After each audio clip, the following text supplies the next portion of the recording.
Salut les potos, il y a une vidéo qui circule sur la toile montrant les membres de la BAS agresser physiquement le ministre de la Jeunesse, Moumouna Fotso, lors d'un déplacement en Europe. Cet acte divise l'opinion. Certains voient en cet acte une révolte légitime, d'autres une action qui dépasse les limites, qui dépasse vraiment les limites puisque nous sommes là face à des agressions physiques. Alors qu'est-ce qui s'est passé réellement les potos?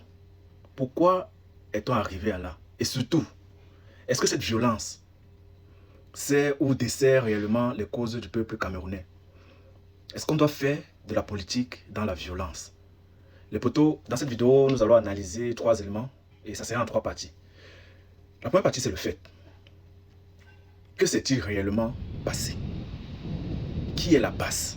Et pourquoi est-ce que s'en prend au ministre? Peut-on justifier cette violence en politique? Est-ce qu'on fait de la violence dans la politique? Oui, les potos, regardez bien cette vidéo. Mais avant, nous allons présenter cette petite partie de l'agression qui s'est faite sur le ministre.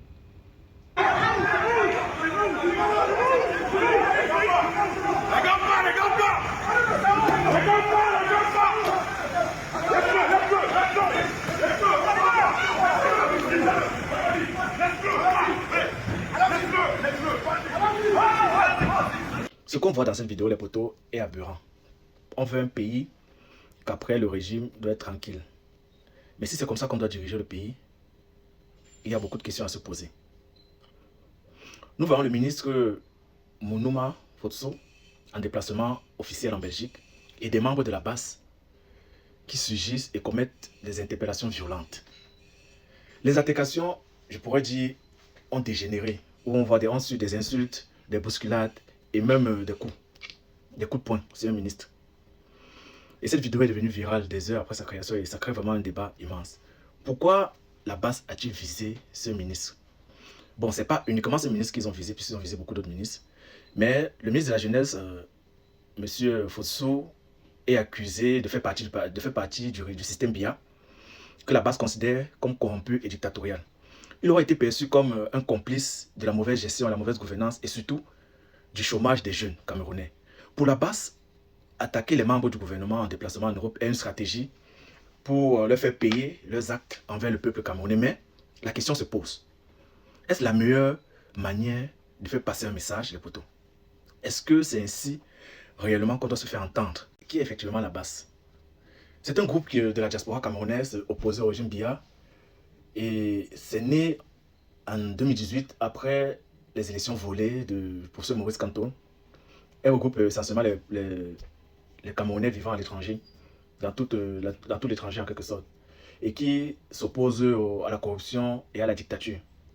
Le mode d'action, c'est de perturber les événements officiels du gouvernement camerounais en Europe.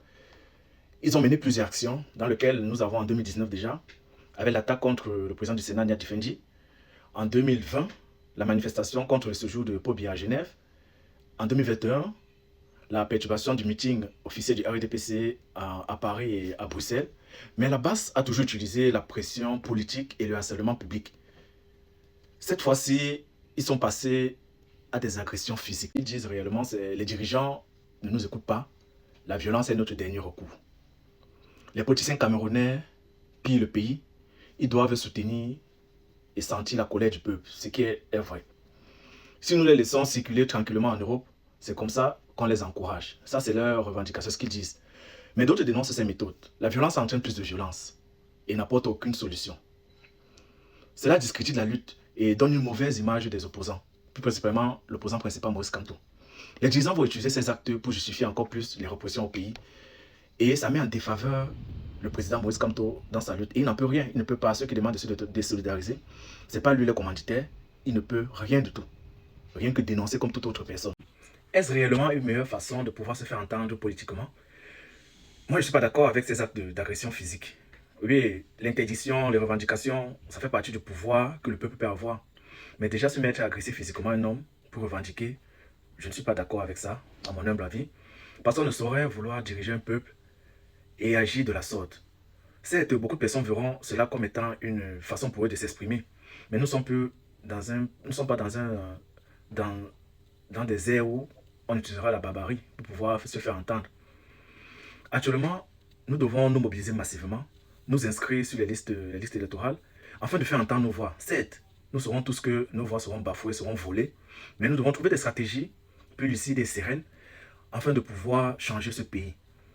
Arrêtons de donner une telle image à notre pays, en versant en masse, en tapant des autorités. Interdisez-le de venir sur le territoire, c'est tout à fait légitime. Mais ne les agressez pas physiquement. Si on veut faire le changement, on veut quitter d'un état répressif, un état compréhensif, n'utilisons pas ces méthodes. N'utilisons pas ces méthodes. Et pour tous les adhérents de la base qui se prononcent derrière le professeur Maurice Kamto, je ne crois pas que le professeur Maurice Kamto pourra accepter ces genres d'actes. Ce sont des actes barbares. Il faut changer de stratégie. Lui changer de stratégie. Certes, vous allez dire qu'ils entendent que la violence. Mais cette violence ne nous amènera en rien. Cette violence ne nous amènera en rien. D'autant plus que ce n'est que le ministre que vous vous attaquez.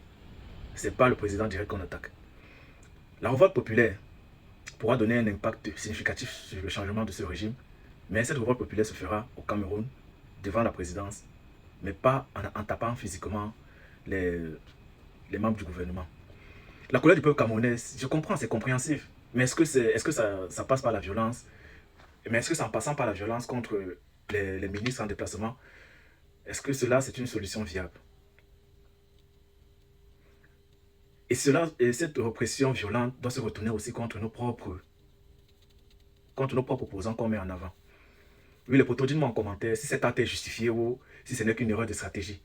Comment l'opposition devrait mener une lutte contre ce régime? Sinon la violence, je ne suis pas pour ça. Abonne-toi le poteau et partage cette vidéo. Ciao, ciao.